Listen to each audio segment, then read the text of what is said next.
ஆமா அழுக்கா இருப்போம், கருப்பா கலையா இருப்போம், ஒன்னா உசுரா இருப்போம்.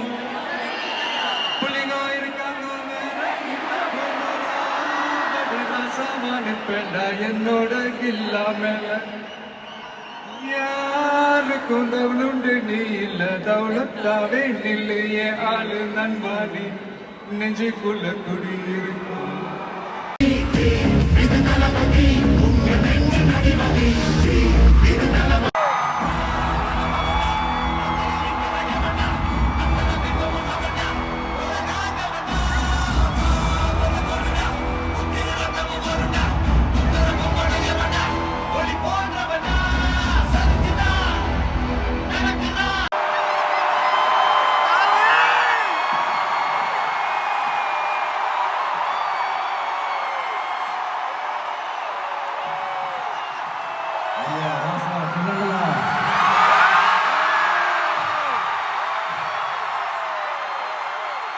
யாரு சாமி நீங்களா?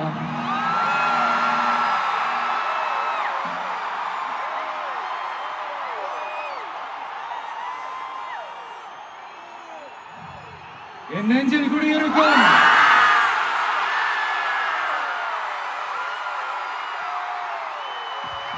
மலேசியா மக்கள், மலேசியா தமிழர்கள், உங்கள் அனைவருக்கும் என்னுடைய வணக்கம் வணக்கம் வணக்கம். அதுலயும் குறிப்பா சொல்லணும்னா, இலங்கைக்கு அடுத்தபடியா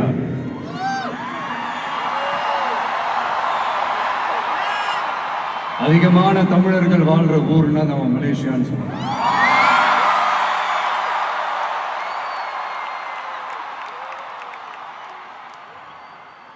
நம்ம தமிழர்கள் தான் உலகத்துல எந்த நாட்டுக்கு போனாலும் அவங்க சொந்த நாடாவே நினைச்சு உழைக்க ஆரம்பிச்சிருவாங்களே. அப்படிதான் நீங்க பாத்தீங்கன்னா இந்த மலை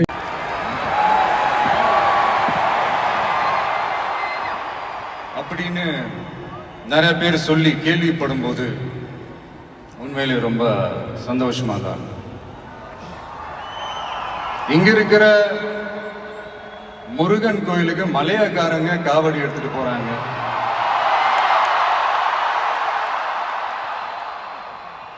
இங்க இருக்கிற சைனாக்காரங்க ரொம்ப அழகா தமிழ் பேசுறாங்க. அப்படி நம்மளுடைய தமிழ, நம்ம மொழிய, நம்ம கலாச்சாரத்தை, நம்ம பண்பாட்டை இன்னும் உயிரோட வச்சிருக்கிற நம்ம மலேசியா தமிழர்களுக்கு இந்த நேரத்தில் என்னுடைய நன்றியை தெரிவிச்சுக்கிறேன்.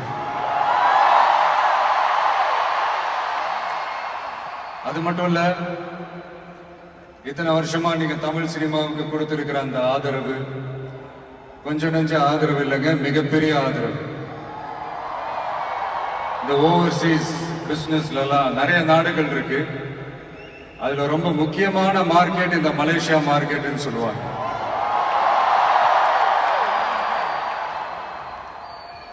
நம்ம நண்பர் அஜித் நடிச்ச பில்லான்னு சொல்லலாம்.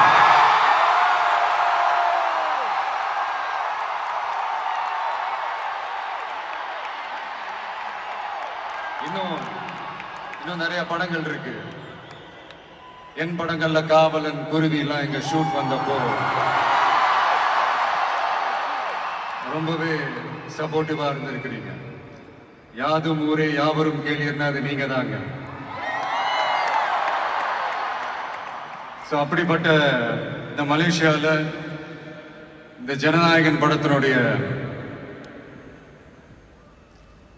அது சொல்லாமா வேணாமான்னு தெரியல, என்னோட கடைசி படமான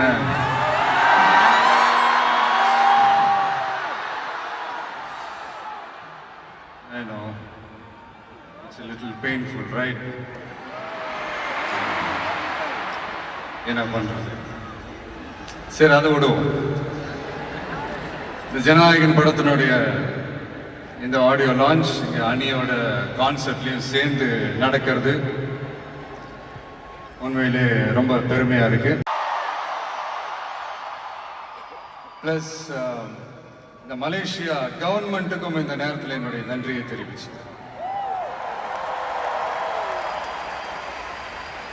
தமிழ் சினிமா ஆரம்பிச்சு எவ்வளவோ வருஷங்கள் ஆச்சு. அவ்வளவு வருஷங்கள்ல நம்ம தமிழ் மக்களுடைய அந்த சந்தோஷத்துல, துக்கத்துல, கொண்டாட்டத்துல, குடும்பத்துல, ஆன்மீகத்துல, உழைப்புல, அரசியல்னு சொல்லி எல்லாத்துலயுமே நம்ம தமிழ் சினிமா அப்படியே கலந்து ஊறி போய் இருக்கு. அப்படிப்பட்ட இந்த தமிழ் சினிமாவில் நானும் ஒரு சின்னதா ஒரு புள்ளியா இருந்திருக்கேன் நினைச்சு பார்க்கும்போது உண்மையிலேயே சந்தோஷமாக ப்ரௌடா தான் ஃபீல் பண்றேன். சினிமா விட்டு ஏன் போறீங்க அப்படின்ட்டு நிறைய பேர் கேட்குறாங்க. சினிமான்றது ஒரு மிகப்பெரிய ஒரு கடல். அதுல ஒரு கரையோரமா ஒரு சின்னதா ஒரு மணல் வீடு கட்டணும்னு தான் நான் ஆசைப்பட்டேன். பட் அதே ஒரு மாளிகையா மாத்தி தந்தது நீங்க எல்லாரும் தான், என் ரசிகர்களாகிய நீங்க எல்லாரும் தான்.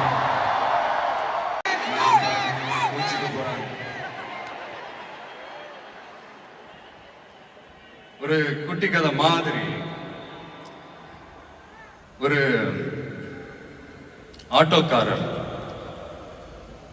ஒரு கர்ப்பிணி பெண்ணை ஆட்டோல ஏத்திக்கிட்டு ஹாஸ்பிட்டலுக்கு போறாங்க. பெரிய மழை பெஞ்சுக்கிட்டு இருக்கு. அப்ப அவர்கிட்ட இருந்த அந்த கொடைய அந்த கர்ப்பிணி பெண்ணை கிட்ட கொடுத்துட்டு இதை எடுத்துக்கிட்டு போமா அப்படின்னு சொல்றாங்க. அப்ப அந்த பொண்ணு சொல்றாங்க, ஆனா இது எப்படி நான் உங்ககிட்ட நான் திருப்பி கொடுக்கறது? அதுக்கு அந்த ஆட்டோக்காரர் சொல்றாரு, வேற யாருக்காவது தேவைப்படுறவங்களுக்கு கொடுத்துருமா அப்படின்னு சொல்லிட்டு அவர் போயிடுறாரு. அந்த கர்ப்பிணி பெண் அந்த கொடையை எடுத்துக்கிட்டு ஹாஸ்பிட்டல் வாசலுக்குள்ள போகும்போது அந்த வாசல்ல ஒரு பெரியவர் மழைக்கு பயந்துகிட்டு அப்படியே கை கட்டிக்கிட்டு நின்றுட்டு இருக்கிறாரு. அந்த கர்ப்பிணி பெண் அந்த கொடையை அந்த பெரியவர்கிட்ட கொடுத்து, ஐயா இதை எடுத்துட்டு போங்க ஐயா அப்படின்னு சொல்றாங்க. அதுக்கு அந்த பெரியவர் இதே மாதிரி கேட்கிறாரு, அம்மா நீங்க யாருன்னு எனக்கு தெரியாது, எப்படிமா இந்த கொடையை நான் திருப்பி உங்ககிட்ட கொடுக்கறது? அதுக்கு அந்த பொண்ணு சிரிச்சுக்கிட்டே சொல்றாங்க, வேற யாருக்காவது தேவைப்படுறவங்களுக்கு கொடுத்துருங்க ஐயா அப்படின்னு சொல்லிட்டு போயிடுறாங்க. உடனே அந்த பெரியவர் கொடையை எடுத்துக்கிட்டு பஸ் ஸ்டாப்புக்கு வராரு. பஸ் வருது, ஏறி போகும்போது அங்க பாக்குறாங்க ஒரு பூக்கார அம்மா பூவை வச்சுக்கிட்டு ஒரு அட்டையை இப்படி மழைக்காக பிடிச்சிக்கிட்டு உட்கார்ந்துட்டு இருக்கிறாங்க. பெரியவர் போய் அந்த கொடையை அந்த பூக்கார அம்மா கிட்ட கொடுத்துட்டு அவர் பஸ் ஏறி போயிடுறாரு. பூக்காரம்மா அந்த கொடையை எடுத்துக்கிட்டு வீட்டுக்கிட்ட வரும்போது அங்க ஒரு ஸ்கூல் படிக்கிற பொண்ணு பேக் எல்லாம் மாட்டிக்கிட்டு மழையில ஓடி வர்றாங்க. அவங்க போய் அந்த ஸ்கூல் பொண்ணு கிட்ட கொடையை கொடுத்துட்டு மழையில நனையாதம்மா இதை எடுத்துக்கிட்டு போங்க அப்படின்னு சொல்றாங்க. அந்த பொண்ணு தேங்க்ஸ் அப்படின்னு சொல்லிட்டு வீட்டுக்கிட்ட வரும்போது அந்த பொண்ணோட அப்பா பதட்டத்தோட வாசல்ல நின்றுட்டு இருக்கிறாரு. பொண்ணு மழையில நனைஞ்சுக்கிட்டு வரணுமே அப்படின்ட்டு. அந்த அப்பா வேற யாரும் இல்ல, அந்த ஆட்டோக்காரர்.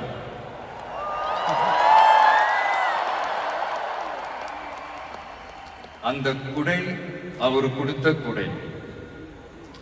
So the moral of the story is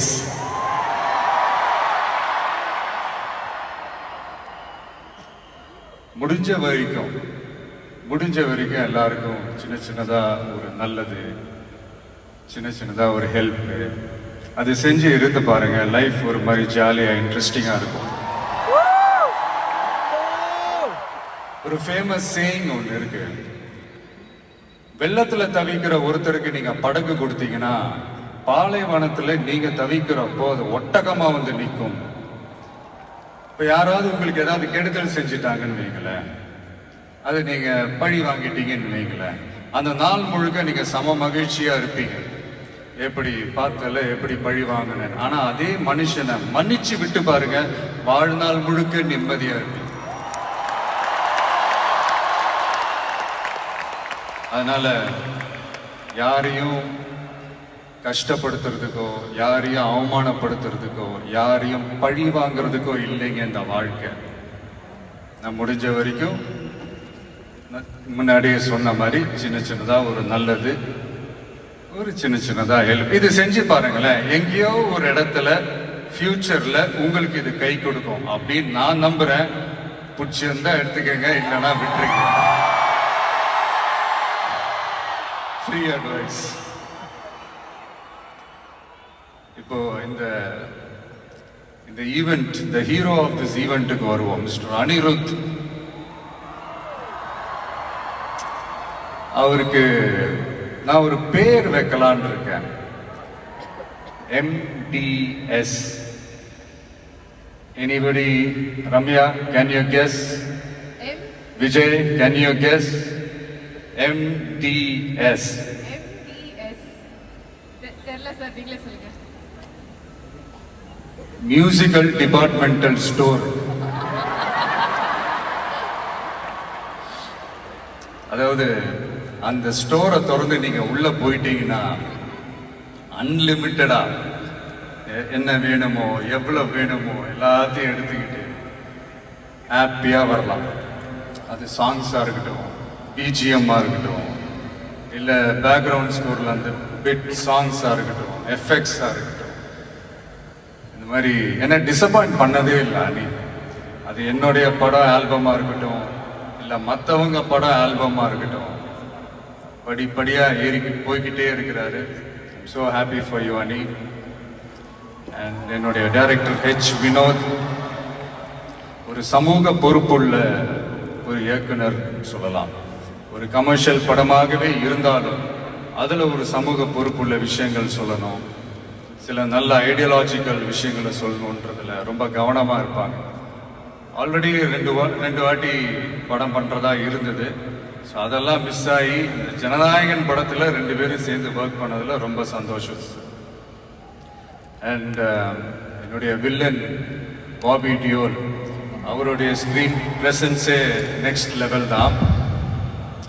ஆக்சுவலா அவருடைய 2 முக்கியமான 2 படங்கள் தான் அதுலேருந்து இன்ஸ்பயர் ஆகி பண்ணது தான் பிரியமுடன், வில்லு எல்லாமே.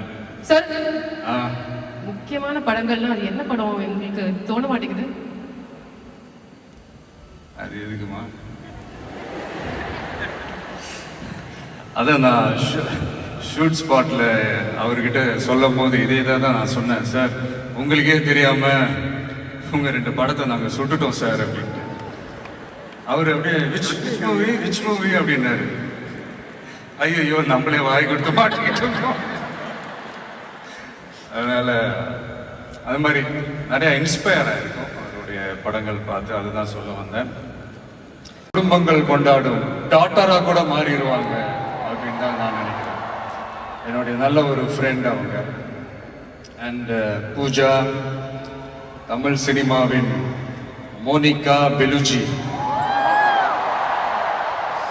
அவங்களுடைய நடிப்பா இருக்கட்டும், டான்ஸா இருக்கட்டும், ஸ்கிரீன் பிரசன்ஸா இருக்கட்டும், எல்லாமே நெக்ஸ்ட் லெவல்.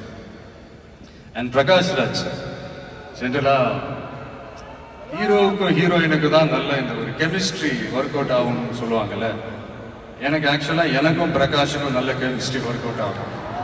இந்த ஹீரோ வில்லன் அந்த காம்போ நான் சொல்றது கில்லி டேஸ்ல இருந்தே சொல்றேன். கில்லியா இருக்கட்டும், போக்கிரியா இருக்கட்டும், சிவகாசியா இருக்கட்டும், இல்லை இப்போ ஜனநாயகன் வரைக்கும் அந்த ப்ராசஸ்ல நான் ரொம்பவே என்ஜாய் பண்ணேன். தேங்க்யூ பிரகாஷ். முக்கியமாக என்னுடைய ப்ரொடியூசர் KVN சார், அவங்க ஆக்சுவலாக இந்த படம் 2023லயே அந்த பேச்சுவார்த்தை எல்லாம் ஸ்டார்ட் ஆயிடுச்சு. இந்த மாதிரி படம் பண்ண போறோன்ட்டு. அதே நேரத்தில் நான் வந்து என்னுடைய அந்த பொலிட்டிக்கல் சைடும் அது அந்த அனௌன்ஸ்மெண்ட்லாம் வந்துருச்சு.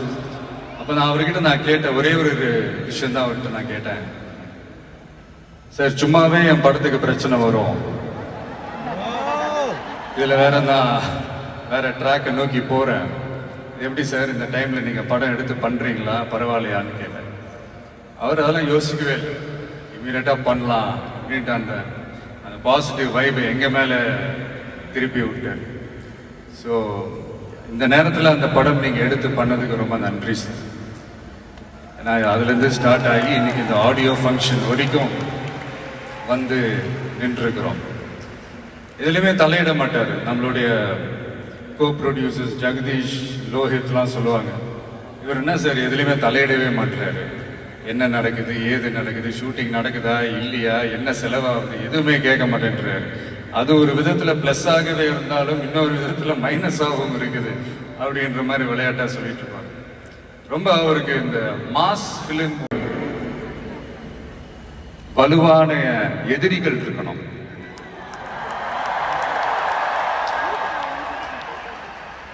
சும்மா வர்றவங்க போறவங்களால ஏத்துட்டு இருக்க முடியாது இல்லையா?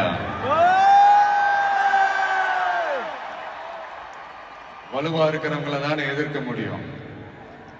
அப்பதானே நாம ஜெயிக்கிற அளவுக்கு வலிமையா இருக்கோம்னு அர்த்தம்.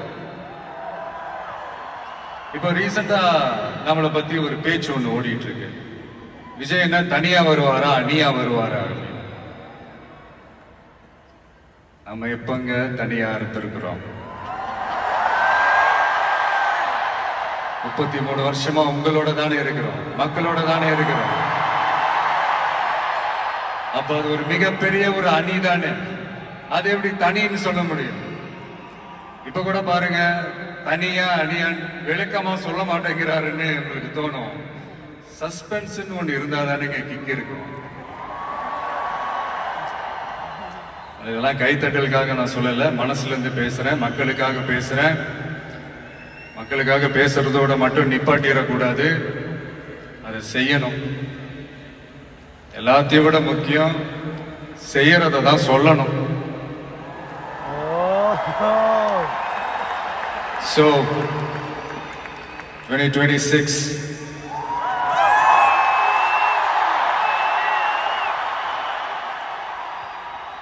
history repeats itself.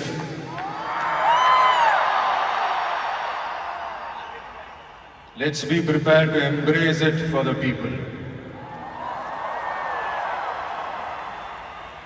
Thank you, Malaysia. Thank you once again.